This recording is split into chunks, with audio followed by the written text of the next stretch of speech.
৯০ দশক ছিল বাংলাদেশের সমাজের এক বিশেষ সময়। এই দশকটি আমাদের শৈশবে অমূল্য স্মৃতিতে ভরা, যেখানে প্রযুক্তির প্রভাব কম ছিল এবং প্রকৃতির মাঝে খেলাধুলা ও আনন্দের জন্য আমাদের ছিল অপরিসীম মুক্তি। আজ যখন আমরা সেই দিনগুলোর কথা স্মরণ করি, তখন অনুভব করি একটি ভিন্নতর পৃথিবী, যেখানে সাদামাটা আনন্দময় ছিল জীবনের মূলধন। সেই সময় খেলার মাঠ ছিল বন্ধুত্বের অঙ্গন।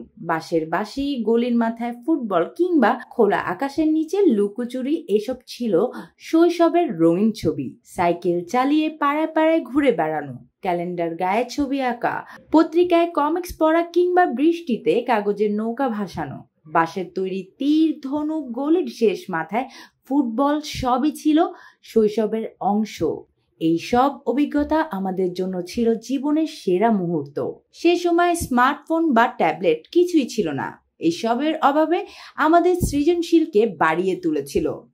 সে সময় পরিবারের মধ্যে সম্পর্ক ছিল গভীর ও আন্তরিক। সন্ধ্যায় পরিবারের সবাই মিলে একসঙ্গে টেলিভিশনে নাটক দেখা হতো, খাবারের টেবিলে গল্প করা হতো। এইসব মুহূর্ত আমাদের একত্রিত করত। প্রযুক্তির কম ব্যবহারের কারণে সবাই একে অপরের প্রতি মনোযোগী ছিলাম। সেই সময় সম্পর্কগুলো মিষ্টতা এখনো হৃদয় গেঁথে আছে। এছাড়া ৯০ দশক ছিল সাংস্কৃতিক সমৃদ্ধির যুগ। বাংলা গান, সিনেমা এবং নাটক শৈশবে আলোকিত করেছিল। প্রিয় শিল্পীদের গান গেয়ে আনন্দে মাতাল হওয়া অথবা সিনেমা হলে প্রিয় নায়কের সিনেমা দেখা, এসব ছিল চিরস্মরণীয় মুহূর্ত। এসব অভিজ্ঞতা আমাদের মননশীলতাকে বিকশিত করতে সাহায্য করেছে।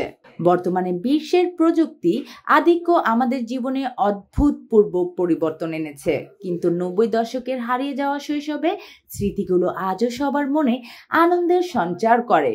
শৈশবে এই অবসরে হারিয়ে যাওয়া মুহূর্তগুলো আমাদের মধ্যে একটি নস্টালজিয়া তৈরি করে, যা কখনো মুছে যাবে না।